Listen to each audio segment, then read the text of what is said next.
आणि आणखीन एक ब्रेकिंग न्यूज आहे आयपीएलच्या मैदानातनं की आयपीएल पुन्हा एकदा सुरू करण्याबाबत बीसीसीआय निर्णय घेणार आहे। उद्यापासून पुन्हा आयपीएल सुरू करण्याबाबत बीसीसीआय निर्णय घेण्याची शक्यता आहे। भारत पाकिस्तान तणावाच्या पार्श्वभूमीवरती आयपीएल सध्या स्थगित करण्यात आलेली होती। आयपीएलच्या शेवटच्या 16 मॅचेस उरलेल्या होत्या आणि अर्थातच हा जो सध्याचा हंगाम होता त्याचा एक शेवटचा महत्त्वाचा टप्पा उरला होता असं म्हटलं तरी वावगं ठरणार नाही। आणि आता या मॅचेस पुन्हा एकदा सुरू होण्याची मोठी शक्यता आहे। आपले प्रतिनिधी वेदांत नेप आपल्याला या संदर्भात माहिती देतात। वेदांत, म्हणजे खेळाच्या मैदानावरती सुद्धा एक मोठा रिलीफ आहे हा। वेदांत, खरंच आपण बघितलं की शेवटचा टप्पा 16 मॅचेस बाकी आहेत आणि मागील 3 दिवसापासून ही मॅच झाली नाही आणि त्यामुळे पुन्हा एकदा सांगण्यात आलं होतं की आठवड्याभरानंतर ह्या सगळ्याचा परिस्थितीचा आढावा घेतला जाईल।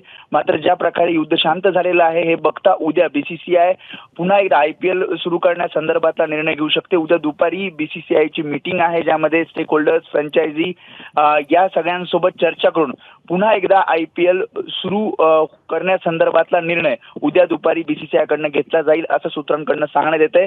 त्यामुळे जे उर्वरित सामने आहेत 16 सामने ते आपल्याला लवकरच सुरू होताना पाहता येतील। नक्कीच वेदांत, धन्यवाद या माहितीबद्दल। तर आयपीएल पुन्हा एकदा लवकरच सुरू होण्याची शक्यता आहे। उद्या या संदर्भामध्ये औपचारिक निर्णय घेतला जाईल। आयपीएलच्या शेवटच्या 16 मॅचेस उरलेल्या होत्या आणि त्याचबरोबर महत्त्वाच्या टप्प्यामध्ये आयपीएल होती त्यामुळे त्याचा थरार पुन्हा एकदा सुरू होण्याची शक्यता आहे। शस्त्रसंधीच्या निर्णयानंतर जो ताण सर्वसामान्यांच्या जीवनावरती निर्माण झालेला होता तो तणाव निवळत आता पुन्हा एकदा संपूर्ण आयपीएल सुद्धा सुरळीत होईल असं दिसतंय।